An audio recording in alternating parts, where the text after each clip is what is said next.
हमारे यहां शास्त्र की आज्ञा है कि पिता के सारे अंतिम कर्म को करने का अधिकार ज्येष्ठ पुत्र को है। ज्येष्ठ पुत्र को ही उसका और्ध्व दैहिक संस्कार करने का अधिकार है।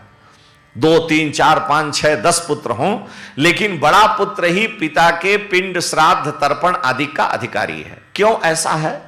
तो वहां लिखा है कि बड़ा पुत्र धर्मज होता है। धर्मज माने माता पिता पूर्वजों पितृ पितामहों के सारे लोगों के धर्म और शुभ कामना से ज्येष्ठ पुत्र उत्पन्न होता है। इसलिए ज्येष्ठ पुत्र धर्मज है। जितना हर्ष सुख ज्येष्ठ पुत्र की उत्पत्ति पर होता है, उतना दूसरे तीसरे चौथे पर नहीं होता, क्योंकि वो धर्मज है। लेकिन दूसरे तीसरे चौथे पांचवें पुत्र कामज होते हैं।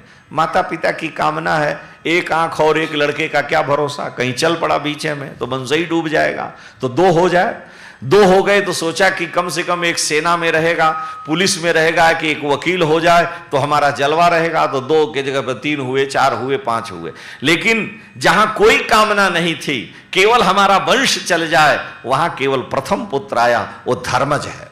धर्म से उत्पन्न माता पिता पूर्वजों के, और दूसरे तीसरे जितने वो सब कामज हैं।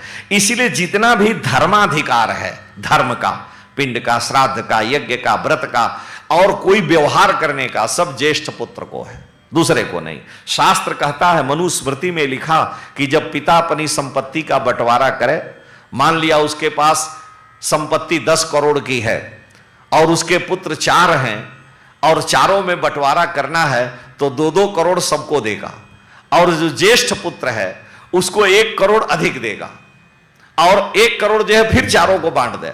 लेकिन ज्येष्ठ पुत्र को 1 अंश अधिक देने का अधिकार है।